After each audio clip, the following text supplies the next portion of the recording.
Welcome to my channel. ఈరోజు మనం red chicken చేసుకుందాం. కావాల్సిన పదార్థాలు 2 స్పూన్లు కారం, ధనియాల పౌడరు, చికెన్ మసాలా, కొంచెం గరం మసాలా, పసుపు, మిరియాల పొడి. ఇవన్నీ దీంట్లో వేసేసుకుందాం. అలాగే 4 పచ్చిమిర్చి, తగినంత ఉప్పు, అల్లం తెల్లగడ్డ పేస్ట్ 1 స్పూను. ఇది ఉల్లిపాయలు బాగా నూనెలో ఫ్రై చేసి మళ్ళీ పేస్ట్ చేసుకున్నాను మిక్సీలో వేసి. ఇది కానీ దీంట్లో వేసేద్దాము. ఇది 4 ఉల్లిపాయలు నేను బాగా ఫ్రై చేసుకొని మిక్సీలో కొట్టుకున్నాను కదా. అలాగే ఈ ఒక 4 టమాటాలు నేను రుబ్బేటప్పుడు ఒక 4 కాజు, ఒక 4 బాదాం వేసి మంచిగా రుబ్బేసుకున్నాను. ఇప్పుడు ఇది కానీ చికెన్లో వేసేసుకున్నాను. ఇప్పుడు పెరుగు ఒక 2 గంటలు, అంటే పెద్ద 2 స్పూన్లు వేసుకోవచ్చు. ఇప్పుడు ఇవన్నీ మనం బాగా కలుపుకుందాం. చూసారా, మంచి కలర్ వచ్చింది. రోజు మనం ఒకే విధంగా చేసుకొని బోర్ అయిపోతాం కదా. ఇది మంచి టేస్ట్ వస్తుంది, ట్రై చేసి చూడండి. దీన్ని ఒక 10 నిమిషాలు పక్కన పెట్టేద్దాం. పక్కన గ్యాస్ మీద మనము ఇందాక నూనె వేడి చేసినాం కదా, అంటే మనము ఉల్లిపాయ ఫ్రై చేసుకున్న నూనె ఉంది కదా, ఆ నూనెలోనే మనము ఇలాచి, మొగ్గ, చెక్క వేసేసుకున్నాం. అలాగే 2 ఎండుమిర్చి. ఇది కొంచెం ఫ్రై అయిన తర్వాత చికెన్ అంతా దీంట్లో వేసేసిన తర్వాత కడాయిలో మనము ఒక 10 నిమిషాలు అలాగే గ్యాస్ పైన వదిలేస్తాం.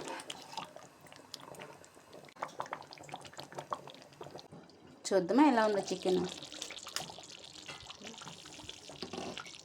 వావ్, సూపర్ కలర్ వచ్చింది. ఇప్పుడు మనం కొంచెం నేను మధ్యలో కలుపుతున్నాను. ఇప్పుడు 15 నిమిషాలు అయిపోయింది దగ్గరగా. ఇంకొక 10 నిమిషాలు అలా ఉండేది, ఎందుకంటే తక్కువలో పెట్టినాం కదా, మెల్లగా ఉడికినట్టు. మంచి కలర్ వచ్చింది. అంటే ఉల్లిపాయలు బాగా ఫ్రై చేసి నేను రుబ్బేసిన కదా, అలాగే వేసి ఉంటే బహుశా అంత కలర్ వచ్చేది కాదేమో. సూపర్ ఉంది, చూసారా. ఇప్పుడు కొంచెం కస్తూరి మేతి ఇలా వేసేసుకుందాం. ఇంకొక 10 నిమిషాలు వదిలేద్దాం. చూద్దామా ఎలా ఉందో. వా, సూపర్, ఏం కలర్ వచ్చింది. లాస్ట్ ధనియా పత్తి వేసుకుందాం. కూర ఉడికిపోయింది, చికెన్ బాగా ఉడికిపోయింది, దగ్గరకు వచ్చేసింది. ఇప్పుడు మనం చేసుకునే స్టైల్లోనే కాకుండా అప్పుడప్పుడు ఇలా చేసుకుంటే బాగుంటుంది, టేస్టీగా ఉంటుంది. అదిగాక చాలా సింపుల్, చాలా ఈజీ. ఇప్పుడు కాజు, బాదాం లేవా, పర్వాలేదు, కొబ్బరి, గసగసాలు ఎన్ని రుబ్బేసుకోవచ్చు. అన్నీ రుబ్బేసి కలిపేసి గ్యాస్ మీద పెట్టడమే. బాగా ఏం సూపర్ కలర్ వచ్చింది. చూస్తుంటే ఎంత అందంగా ఉంది ఇది. ఇప్పుడు దీన్ని తీసేసుకుందాం, గ్యాస్ బంద్ చేసి. కర్రీ అయిపోయింది, మనం ప్లేట్లోకి తీసేసుకుందాం. సూపర్ ఉందండి చూసేదానికి.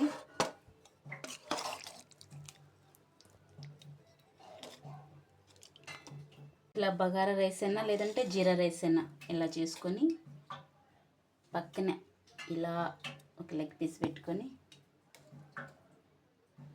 కొంచెం కర్రీ ఇలా చేసుకొని ప్లేట్ రెడీ అయిపోయింది. పిల్లలకి ఇచ్చేద్దాం, చూద్దాం ఎలా ఉందని చెప్తారు. Thank you. మీకు నచ్చినట్లయితే లైక్ చేసుకోండి, సబ్స్క్రైబ్ చేసుకోండి.